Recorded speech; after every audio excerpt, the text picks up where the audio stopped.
Hello friends, welcome back to my channel. ఈరోజు నేను చేయబోయే రెసిపీ ఏంటంటే చికెన్ గ్రేవీ కర్రీ. దానికోసం నేను ముందుగా స్టవ్ ఆన్ చేసుకొని దానిపైన ఒక కడాయి పెట్టేసుకున్నాను. దాంట్లోకి నేను ఇప్పుడు ఒక 4 స్పూన్స్ ఆయిల్ అయితే వేసుకుంటున్నాను. ఈ ఆయిల్ బాగా హీట్ అయ్యాక దాంట్లోకి నేను దాల్చిన చెక్క, లవంగాలు, మిరియాలు అయితే వేసుకున్నాను. అందులోకి కొంచెం జీలకర్ర, ఆవాలైతే వేసుకుంటున్నాను. ఇవి కొంచెం కలర్ చేంజ్ అయ్యాక దాంట్లోకి ముందుగా తరిగి పెట్టుకున్న పచ్చిమిర్చి మరియు సన్నగా కట్ చేసి పెట్టుకున్న ఉల్లిపాయలు అయితే యాడ్ చేసుకుంటున్నాను.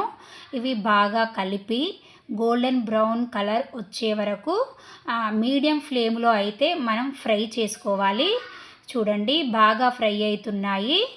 ఇందులోకి ఫ్రై అయ్యాక మనం ముందుగా తెచ్చిపెట్టుకున్న చికెన్ని బాగా 2-3 టైమ్స్ వాష్ చేసుకొని వాటర్ అంతా వంపేసి క్లీన్ చేసుకొని పక్కకు పెట్టుకోవాలండి.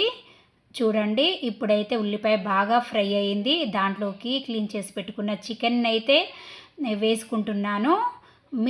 మీరు తీసుకున్న చికెన్ క్వాంటిటీ పట్టి ఆయిల్ మరియు ఇంగ్రీడియంట్స్ అయితే యాడ్ చేసుకోవాలండి. నేనైతే 1/2 kg చికెన్ మాత్రమే తీసుకున్నాను. చూడండి, వాటర్ అంతా బాగా పైకి వచ్చి ఫ్రై అయ్యింది. ఇప్పుడు దాంట్లోకి కొంచెం పసుపు యాడ్ చేసుకున్నాను. పసుపు యాడ్ చేసుకొని బాగా కలపాలి, కలుపుతూ ఉండాలండి. లేదా అంటే పసుపు వేసాం కదా, ఇది అయితే అడుగంటు ప్రాబ్లం ఉంటుంది. అందుకే మీడియం ఫ్లేమ్లోనే మనం పైకి కిందికి కలుపుతూ ఉండాలి. ఇప్పుడు నేను ఎప్పుడైనా పసుపు, అల్లం చికెన్ బాగా ఫ్రై అయ్యాక యాడ్ చేసుకుంటానండి. ఎందుకంటే ముందుగానే యాడ్ చేస్తే చికెన్ అడుగంటి మాడిపోతుంది. ఇప్పుడు చూడండి, నేను ముందుగానే దంచి పెట్టుకున్న అల్లం అయితే వేసుకుంటున్నాను. నేనైతే ఇప్పటికిప్పుడే తయారు చేశానండి. ఈ అల్లము రోట్లో దంచాను. అప్పటికప్పుడు తయారు చేసుకున్న అల్లం వేయడం వల్ల చికెన్ అయితే చాలా కమ్మటి స్మెల్ వస్తుందండి. అదేవిధంగా ఇంకా చాలా కమ్మగా ఉంటుంది రుచి కూడా.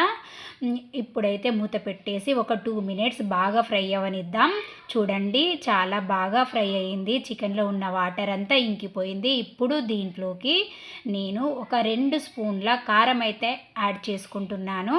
కారం యాడ్ చేసుకున్నాక కొంచెం సాల్ట్ అయితే యాడ్ చేసుకుంటున్నాను. మీరు చూసి వేసుకోండి. సాల్ట్ అయితే మా కారంలో అయితే తక్కువ పడుతుంది. ఇప్పుడు నేను బాగా కారం, ఉప్పు వేసుకున్న ఇంగ్రీడియంట్స్ అన్నీ చికెన్ పీస్లోకి బాగా మ్యాగ్నెట్ అయ్యే విధంగా మంచిగా కలుపుతున్నాను. చూడండి, అవి అయితే మంచిగా కలిసిపోయాయి. అన్ని ముక్కలకి కారం అయితే బాగా పడుతుంది. ఇప్పుడు ఒక 2 నిమిషాలు మూత పెట్టేసి వదిలేసేయాలండి. చూడండి, ఎంత బాగా ఫ్రై అయ్యిందో. ఇప్పుడు గ్రేవీ కర్రీ కాబట్టి మనమైతే ఒక 1/2 గ్లాస్ వాటర్ అయితే యాడ్ చేసుకోవాలండి. ఇప్పుడు ఆ గ్రేవీలో ఈ చికెన్ బాగా ఉడికి ఆ కారము, ఉప్పు అదంతా పీస్లోకి వెళ్ళిపోయి బాగా టేస్టీగా ఉంటుందండి. చూడండి, బాగా కుక్ అయితే అయింది. ఇప్పుడు నేను దీంట్లోకి ముందుగానే సన్నగా తరిగి పెట్టుకున్న కొత్తిమీర మరియు కొంచెం మసాలా అయితే యాడ్ చేస్తానండి. చూడండి, ఇప్పుడు నేనైతే కొత్తిమీర వేస్తున్నాను. పుదీనా కూడా యాడ్ చేసుకోవచ్చండి. కాకపోతే మా ఇంట్లో పుదీనాను ఎక్కువ ఇష్టపడరు చికెన్లో, అందుకే నేను వేయలేదు. నేను కొంచెం ముందుగానే ప్రిపేర్ చేసి పెట్టుకున్న మసాలాను అయితే వేస్తున్నానండి. నేనైతే ఇంట్లోనే ప్రిపేర్ చేశాను.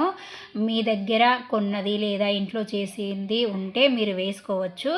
నేనైతే చాలా తక్కువ ప్రిపేర్ చేస్తానండి మసాలా, ఎందుకంటే ఎసిడిటీ ప్రాబ్లమ్స్, కడుపులో మంట ఇవన్నీ వస్తాయి కదా. నేనైతే లైట్గా యూజ్ చేస్తాను మసాలా.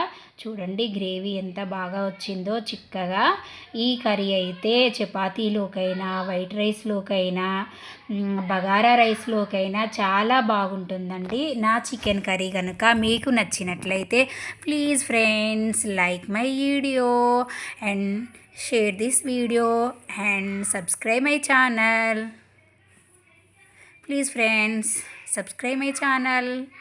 ఇది అయితే మీరు ట్రై చేయండి, మీ అందరికీ తప్పకుండా నచ్చుతుంది. ఈ గ్రేవీ కర్రీ చాలా టేస్టీగా ఉంటుందండి. నేనైతే ఈరోజు ఈ కర్రీలోకి వైట్ రైస్ మాత్రమే చేశాను.